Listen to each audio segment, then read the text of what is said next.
In DuPont, actually, we have 14 innovation centers embedded in different parts of the world where the customers, the stakeholders come and sit down together. We have one in Pune for the Materials Research Center. It's an innovation center truly where people come in and they get connected to 10,000 scientists and engineers around the world to discuss their problems.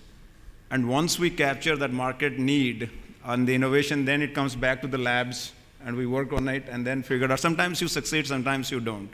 But to be competitive, to survive, you really have to put your innovation engine in sync with the market. And that's by definition. But I would also say that a company like us, where the product cycle lifetimes are so different, we work in a very diverse segment from seed, agriculture, where production cycles are in seasons, in years. Sometimes some product takes 7, 8 years to get regulatory approval. And then you work on software, which could be 6 months. An app is probably, your innovation cycle is pretty much every weekend. You have to come up with something new. On the other hand, if you are creating a parts for the Boeing engine or somewhere where the material invention might not happen overnight. The exact price point, the exact nature of the game is different. So when I look at it, it is completely dependent on the business, the market, but you have to be constantly innovating to survive the marketplace because it is not an easy game for anybody. And when people say there is not enough money in India, in the bottom of the pyramid, you really have to do, I don't think there is anything called where there is no money in the market. You really have to innovate to figure it out where all the stakeholders are enjoying the benefits of a scientific invention so that it is sustainable.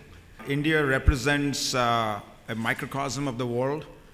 So in that sense, DuPont's overall global philosophy of getting food security to feed the 9 billion people in 2050, reducing our dependence on fossil fuels by significant amount. And if you look at India, all the foreign exchange is actually on importing diesel, gasoline back into it. And the third one is protecting the environment and the people and the planet. So these are the 3 pillars that we go after as global. And it turns out to our fortunate that India actually aligns philosophically, market-wise, all those 3 pillars. So that is how we are at an advantage, at least the innovation ecosystem we are creating in India, although the market needs that can be tweaked, we are very much aligned with our global programs in handling that. For example, India's 50% of cooking oil is imported. The land fragmentation is huge. The pressure on the land is quite a bit because of the population explosion. To drive your car, 70 to 80% of the energy is imported. So all these 3 things we are trying to address in India, and therefore, as you can imagine, these are what we call global mega trends. The stability from the government in policies and procedure helps a lot because you cannot solve these things as one company. So we have launched the thing about the global collaboratory.